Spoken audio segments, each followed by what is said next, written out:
नमस्कार, प्रणाम। मैं चंद्र और आप देख रहे हैं चौकस भारत। आज हमारे साथ जो शख्सियत मौजूद हैं उनके लिए मैं बस इतना ही कहूँगा कि वो भारत की शान है और उससे भी ज़्यादा बिहार की शान है। कवि जो कविता की दुनिया है उसमें बहुत बड़ी पहचान है श्री शंभू शेखर जी। नमस्कार सर, स्वागत है हमारे चैनल पे। बहुत बहुत धन्यवाद सर, सबसे पहले तो ये हमारे लिए बहुत ही गर्व की बात है कि आप हमारे चैनल पे साक्षात मौजूद हैं। और सर, बिहार, आप प्रॉपर बिहार से हैं, आप बिहार में कार्यक्रम कर रहे हैं, इसके बारे में थोड़ा सा बताएं सर। देखिए, बिहार में हूँ और मैं पढ़ाई लिखाई के सिलसिले में यहाँ से बाहर गया था और उसके बाद लगातार कार्यक्रमों में मैं यहाँ पर आता रहता हूँ। आज मेरा पटना में है, कल मोतिहारी में है और परसों भी कार्यक्रम है, तो लगातार कार्यक्रम चल रहे हैं कहीं ना कहीं। तो मेरे लिए बड़े ही गर्व की और खुशी की बात है कि मैं एक बेहतरीन जगह पे बार बार आता हूँ और जब भी मैं बिहार आता हूँ तो मुझे बहुत अच्छा लगता है।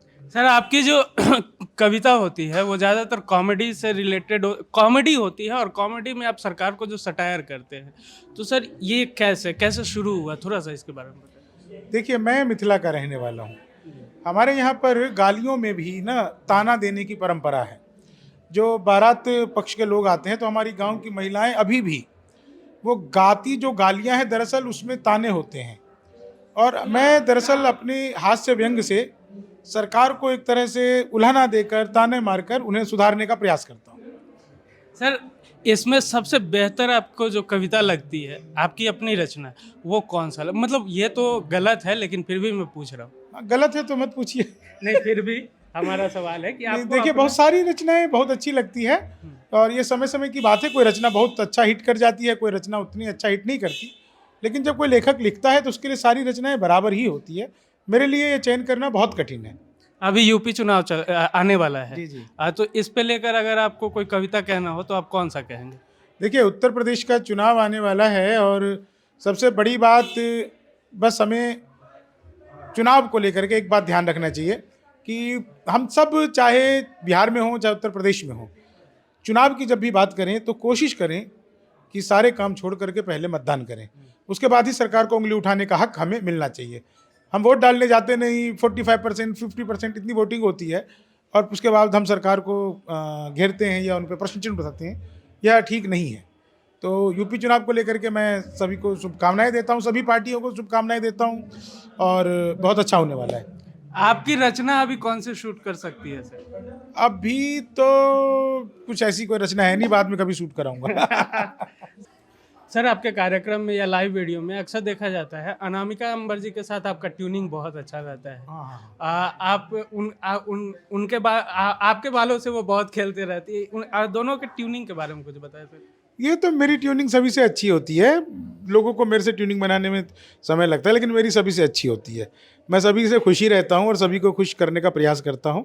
और ऐसा मंच के जितने भी कवि हैं वो सब एक दूसरे से हिलमिल के ही रहते हैं। सोशल मीडिया का ज़माना है, फॉलोअर्स थोड़े उनके ज़्यादा हैं, हमारे भी थोड़े ज़्यादा हैं, तो अधिक लोगों तक वो दिखता है। अच्छा सर, आप बिहार से हैं, भोजपुरी जो है बिहार की, अभी सबसे ज़्यादा भोजपुरी में जो विवाद चल रहा है, तो भोजपुरी को लेकर आप क्या कहना चाहेंगे सर? भाई, भोजपुरी तो हमारी भाषा है, यहाँ की भाषा है, यहाँ की मिट्टी की भाषा है, यहाँ की पहचान है। विवाद क्यों चल रहा है इस विषय पर हमें सोचना पड़ेगा। और विवाद इसलिए चल रहा है कि दरअसल भोजपुरी की जो आत्मा है, भोजपुरी के भीतर जो लालित्य है, जो साहित्य है, उसको समाप्त करके और द्विअर्थी में कन्वर्ट करने की कोशिश की जा रही है। और ये सब चीज़ें आप माने या ना माने, लेकिन सभी के मन में ये प्रश्न तो है ही कि भोजपुरी जो है वो फिल्मी दुनिया में भी चलती है। आजकल टीवी चैनलों पर भी इतने सारे बड़े बड़े नेशनल चैनलों पर भी भोजपुरी गाने चलते हैं। सबसे ज़्यादा इंटरनेशनल हिट्स गानों में लगावे लू जब लिपस्टिक, ये गाना सबसे ज़्यादा अंतर्राष्ट्रीय स्तर पर चलाया जाता है। मेरा प्रश्न बस इतना सा है कि जो लोग भी भोजपुरी की जो मूल भाषा है, जो मूल आत्मा है, उसके साथ खिलवाड़ कर रहे हैं, उनको यह सोचना चाहिए, उनको यह देखना चाहिए कि उनको इस भाषा से और अपने परिवार से, क्योंकि भाषा एक ऐसी चीज़ है जो हमारे लिए सरोकार का विषय है, संस्कार का विषय है। हम अपने संस्कार आने वाली पीढ़ी तक भाषा के माध्यम से ही ले जाते हैं। और भोजपुरी बहुत समृद्ध भाषा है, गाली गलौज की भाषा नहीं है। भोजपुरी जो है वो ठेठ होते हुए भी अपनेपन की भाषा है, गर्मजोशी की भाषा है। गाली गलौज की भाषा बिल्कुल भी नहीं है। मेरा सभी लोगों से जो भोजपुरी की रोटी तो खा रहे हैं लेकिन भोजपुरी को सम्मान नहीं दिला पा रहे हैं, उनसे हाथ जोड़कर निवेदन है कि कृपया भोजपुरी को उचित सम्मान दिलाएं, और अगर आप ऐसा नहीं कर सकते हैं तो कम से कम भोजपुरी का अपमान न करें। सर आपको क्या लगता है, एक टाइम पे जो उदित नारायण जी आकर भोजपुरी में गाते थे, क्या वो समय दोबारा लौट पाएगा भोजपुरी में? हाँ, 100% लौटेगा, 100% लौटेगा। और इसलिए लौटेगा क्योंकि संक्रमण का जो समय है ना, बहुत छोटा होता है, बहुत छोटा होता है। आपके मन में ये प्रश्न आया है ना जी। कि लौटना चाहिए, जी हमारे देखने वाले लोगों के मन में भी ये प्रश्न आया कि लौटना चाहिए। देखिए ना, कितने सारे कल्चर चेंज होते चले गए। डीजे चलता था, कितना चलता था, अब कितना रह गया। कव्वाली चलती थी। जो चीज़ समाज को स्वीकार्य नहीं होता है वो धीरे धीरे धीरे धीरे शरण हो जाता है और उसकी जगह पे अच्छी चीज़ अपना स्थान बनाती है। इसीलिए उदित नारायण जी ही नहीं बल्कि और भी बहुत, जैसे चंदन तिवारी भी बहुत अच्छा कर रही हैं, यहाँ पटना की नीतू नवगीत हैं, वो भी बहुत अच्छा कर रही हैं। अच्छा करने वाले लोगों को प्रमोट करने की आवश्यकता है बस। सर मेरा सवाल ये होगा कि जैसे बहुत सारे युवा जो हैं वो अभी भी कविता में, राइटिंग में अपना करियर देख रहे हैं, ठीक है, और तो उनको कैसे तैयारी करना चाहिए कि वो इसमें अपना आगे फ्यूचर देख सकते हैं? देखिए, इसका एक मैं आपको बताऊं, आप मुझे बताइए, आप पत्रकारिता पढ़े, इसके लिए आपको क्या करना पड़ा? पढ़ाई करनी पड़ी और समाज के बारे में अवेयर होना पड़ा। नहीं, वो तो अवेयर होना नहीं होना, आपको पढ़ाई कितनी करनी पड़ी ये बताइए। पहले तो 12वीं तक पढ़ी आपने, 12 साल वो पढ़ा, फिर 3-4 साल ग्रेजुएशन किया, मतलब अगर डीयू वगैरह में करे तो 3-4, बिहार में करे तो 5 साल, तो आपको इतना ग्रेजुएशन करना पड़ा। फिर पत्रकारिता के लिए 1 साल का डिप्लोमा अगर आपने अलग से किया तो वो सब आपको अलग से करना पड़ा, या बीजीएमसी करते हैं, एमजीएमसी करते हैं। मतलब एक प्रक्रिया है, पत्रकार बनने की एक प्रक्रिया है। आप उस प्रक्रिया को तोड़ करके पत्रकार नहीं बन सकते। आपको टीचर बनना हो तो उसके लिए भी आपको क्या क्या क्या क्या क्या क्या करना पड़ेगा? आपको 12वीं की पढ़ाई करनी पड़ेगी, ग्रेजुएशन करना पड़ेगा, बीएड करना पड़ेगा, एंट्रेंस टेस्ट क्लियर करना पड़ेगा, तब जाके टीचर बनने लायक होंगे, फिर दोबारा एंट्रेंस टेस्ट देना पड़ेगा। आपको आईएएस बनना है, आपको 12 घंटे 16 घंटे पढ़ना पड़ेगा, 12वीं ग्रेजुएशन, फिर उसके बाद कोचिंग, फिर ये मतलब ये कि ये सब वो काम है जिसको लगातार आपको करने के बाद आप कुछ बनेंगे। तो जो लोग भी इस क्षेत्र में आना चाहते हैं, भाई एक सलीका है, एक तरीका है, उसको स्किप मत करिए, खूब पढ़िए। आज की तारीख में एक आईएएस आईपीएस की सैलरी लगभग 2.25 लाख के आसपास होती है। आपको जानकर हैरानी होगी कि एक कवि सम्मेलन में इतने कमा लेता है। 10,000 से शुरू होने वाला आज कुमार विश्वास जी 15 लाख रुपए ले रहे हैं। 2-2.5 लाख रुपए मैं एक कार्यक्रम का पेमेंट ले रहा हूँ। हमारे सामान्य कवि 25-30 हज़ार रुपये ले रहे हैं। महीने में 10-10 दिन, 15-15 दिन बुक रहते हैं। जब आप इतना बड़ा करियर ढूंढ रहे हैं तो उसके लिए समर्पण उतना बड़ा ही चाहिए। मतलब आपको 12 घंटे 10 घंटे तो पढ़ना पड़ेगा। बिना पढ़े, बिना मजे, बिना रगड़े, बिना तपे कुछ नहीं बन सकते।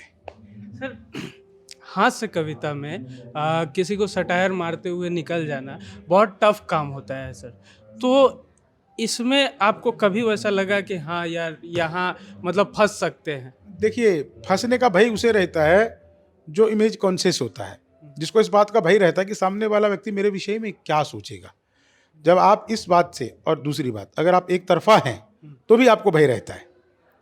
लेकिन आपको जो दिखता है, समाज की दोनों चीज़ें, राजनीति के दोनों पक्ष, साहित्य की दोनों चीज़ें, जो आपको दिखता है, अच्छा और बुरा दोनों पहलू जो भी आपको दिखता है, अगर आप उसको ठीक कर रहे हैं, दोनों में बैलेंसिंग कर रहे हैं, तो आपको किसी से डरने की जरूरत नहीं है। आप आज राहुल गांधी की धज्जियां उड़ाइए तो कल आपको मोदी के विषय में भी कुछ ना कुछ कहना पड़ेगा। आप आज अखिलेश की धज्जियां उड़ाइए तो कल को मायावती के विषय में भी कुछ ना कुछ आपको कहना पड़ेगा। अगर आप खाली मान के चलिए कि अखिलेश का ही तारीफ करते रहे या तेजस्वी की तारीफ करते रहें तो दूसरा पक्ष तो ऑब्वियस सी बात है सोचेगा ही, क्योंकि वोटर तो दोनों ही लोग हैं, और आप और हम वोटर ही तो हैं। तो सर अक्सर ऐसा होता है, मान लीजिए किसी कोई पार्टी का अगर कार्यक्रम में जाते हैं तो ऐसा एलिगेशन लगना आम बात होता है, उससे बचने के लिए आप कैसे क्या करते हैं? नहीं, ऐसा कहीं नहीं है। पार्टी का, आज भारतीय जनता पार्टी का कार्यक्रम है, कल मैं समाजवादी पार्टी के कार्यक्रम में था। भाई कलाकार हैं, किसी को तो बुलाओगे। आप शंभू शेखर को नहीं बुलाओगे तो किसी को बुलाओगे, आप सोनू निगम को नहीं बुलाओगे तो किसी को बुलाओगे। हम जाते हैं और वहाँ पर जाकर के हमें अपनी कला का प्रदर्शन करना चाहिए। राजनीतिक पार्टी की क्या प्रतिबद्धताएं हैं, यह हमारा विषय नहीं है। सर हमसे बात करने के लिए बहुत बहुत धन्यवाद। चलते चलते हम चाहेंगे हमारे दर्शकों के लिए 2 लाइन सर कोई कविता की आपका जो पसंद हो। चलिए, आप सभी को, मैं बिहार का हूँ और मैं धरतीपुत्र बिहारी की 4 पंक्तियाँ, आप 2 कह रहे हैं, मैं 4 सुना देता हूँ। हम श्रम नायक हैं भारत के और मेधा के अवतारी हैं, हम 100 पर भारी एक पड़े, हम धरतीपुत्र बिहारी हैं। वेदों के कितने बंद रचे हमने, गायत्री छंद रचे साहित्य सरित की धारा में, कितने ही काव्य प्रबंध रचे, हम दिनकर रेणु बाण भट्ट विद्यापति और भिखारी हैं, हम धरती पुत्र बिहारी हैं। सत्ता मद में जब चूर हुई हम जयप्रकाश बनकर डोले, सिंहासन खाली करो की जनता आती है दिनकर बोले, हम सिखों के दशमेश गुरु बिरसा मुंडा अवतारी हैं, हम धरती पुत्र बिहारी हैं। शहनाई जिस पर नाज करे बिस्मिल्लाह खान हम ही तो हैं, शारदा लोक शैली गायक सुर की पहचान हम ही तो हैं, दुनिया पूजे उगता सूरज हम ढलते के भी पुजारी हैं, हम धरती पुत्र बिहारी हैं। हम धरती पुत्र बिहारी हैं। तो ये थे हमारे साथ शंभू शिखर जी, जो कि चौकस भारत पे अभी आपके साथ मौजूद थे। बाकी अगर हमारा वीडियो पसंद आ रहा हो तो इसे लाइक करें, सब्सक्राइब करें और थोड़ा सा शेयर कर दें। धन्यवाद।